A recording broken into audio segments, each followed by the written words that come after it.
class, today we are going to talk about the first part of section 2.8, which covers literal equations. The next video will cover the second half of 2.8, which talks about dimensional analysis.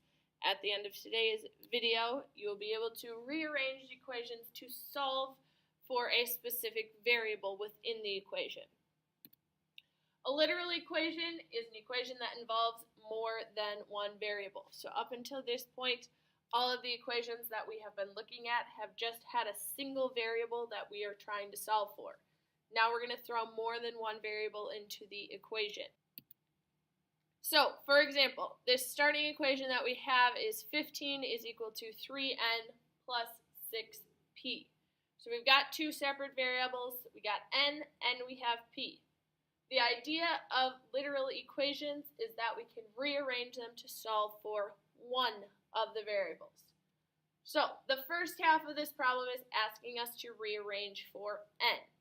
Just like solving for a variable in any other problem, that is the one that we want to have set aside by itself on its own side of the equation. So I need to get rid of everything else around this n value. Still going to use the idea of sad meat to move things around.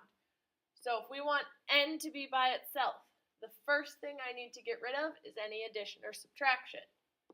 So we're going to subtract 6p just like we would subtract a regular number 6.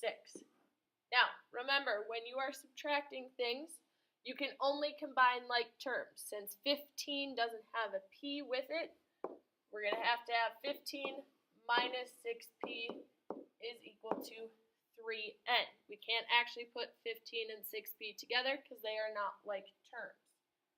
The last thing we're going to have to do to get n by itself is divide by 3. I have to divide the other side by 3 as well, which means I have to divide all of the pieces on that side by 3. So since there's two separate terms, 15 and negative 6, I have to divide both of those by 3. So this ends up giving me 5 minus 2p is equal to n. So I have solved that equation so that n is by itself. The other thing it could have asked us to do in this problem is solve for p. Since there's two variables, you can solve for both of them. So the first thing I would want to do on this problem is subtract the 3n. Again, we're trying to get the p to stay by itself this time. Same as before, we can't put the 15 and the 3n together because they are not like terms. And the last thing we have to do on this one is divide by 6, which we have to do to, again, all of the pieces involved on the other side of the equation. So I end up with 2.5 minus 1/2 n is equal to p. So you're able to rearrange for either variable so that you know, depending on what they ask, you can solve for n or you can solve for p. So go ahead and try to solve this particular equation for g. You should have gotten a final answer of g is equal to 37/8 minus 1/2, or if you wanted to put that in decimal format, it would be g is equal to 4.625 minus 0.5y. Both of those would be acceptable answers if you want the decimal version or the fraction version. Some of our equations are a little bit more complex. We've got 3x minus 2y is equal to xz plus 5. It wants us to solve for x. So this means we need to get all of our x's to the same side of the equation. Just like when you have variables on both sides, you want to combine those variables first. So we want to get the x's to one side of the equation. So I'm going to subtract xz from both sides. You could do it the other way around. That's fine. It doesn't really matter which way you pick. your answer would just be flip-flopped at the end then. Again, the goal is to get x by itself. So we want to move everything that doesn't have an x to the other side of the equation. So the next thing we're going to do is get rid of the 2y. That way, 3x has an x, and negative xz has an x, and that's equal to 5 plus 2y. So the things on the left side have x's, the things on the right side do not. We still need to try and get that x by itself. This is where we're going to use something new to us, which is called the reverse distributive property, which is what is undoing the distributive property. So just like if I had 3 times x plus 7, I can distribute the 3 in and get 3x plus 21.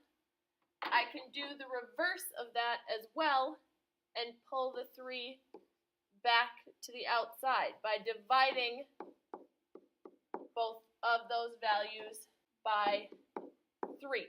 So you can distribute by bringing the number in, or you can undistribute by bringing the number out. In this case, we need to use the undistribution. We're going to bring the x to the outside. So if I take an x out, I'm left with 3 from the first part. Dividing by x gives me 3 left over, and z from the second part. If you were going to redistribute, you would end up with 3x minus xz, so you can always double check by just distributing back what you had. So we took the x to the outside using the reverse of the distributive property.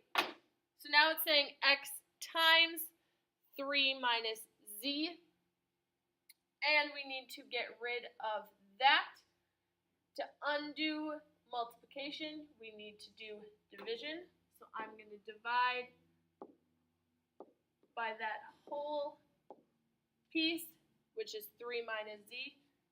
I'm going to divide that whole side by 3 minus z. Since we have some subtraction involved, there's really no way to simplify that. So our final answer for this is x is equal to 5 plus 2y over 3 minus z. Go ahead and try this next one on your own, solving for a. Make sure you get a on the same side first, and then solve from there. So I started by subtracting 8a from both sides. You're going to need to rearrange, and you get a final answer of a is equal to 23 over q minus 8. Last thing we're going to talk about, same kind of idea. We have to solve for the radius. This is our circumference equation. So we want to get the radius or the r value by itself.